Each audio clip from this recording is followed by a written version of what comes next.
મહાદેવ ભારતી બાપુની શોધખોળ ચોથા દિવસે પણ યથાવત જોવા મળી રહી છે। પોલીસે તમામ જંગલ વિસ્તારમાં સર્ચ ઓપરેશન હાથ ધર્યું છે।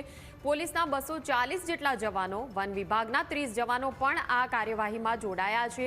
એસડીઆરએફના 40 જવાનો મળીને કુલ 300 જવાનો એકસાથે તપાસ કરી રહ્યા છે।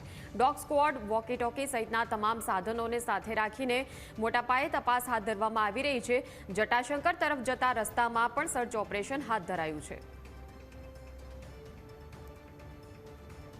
ભારતી આશ્રમના મહાદેવ ભારતી બાપુ ગુમ થયાના આજે 4 દિવસ થયા છે અને ચોથા દિવસે ખાસ જે એક જંગલ વિસ્તારમાં સર્ચ ઓપરેશન હાથ ધરવામાં આવ્યું છે અને જે જોઈ શકાય છે કે અત્યારે પોલીસ અને વન વિભાગની અલગ અલગ 30 જવાનોની અલગ અલગ 7 જેટલી ટુકડીઓ બનાવવામાં આવી છે અને તેમાં એસડીઆરએફની એક ટીમ પણ જોડવામાં આવી છે।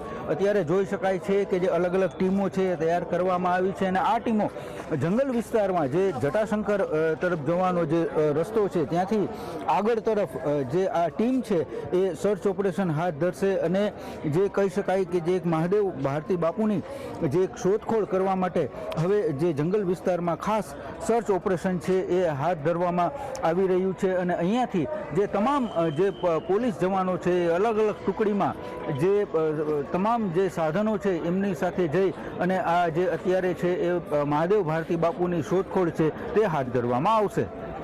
સાગર ઠાકર, ન્યૂઝ કેપિટલ, જૂનાગઢ।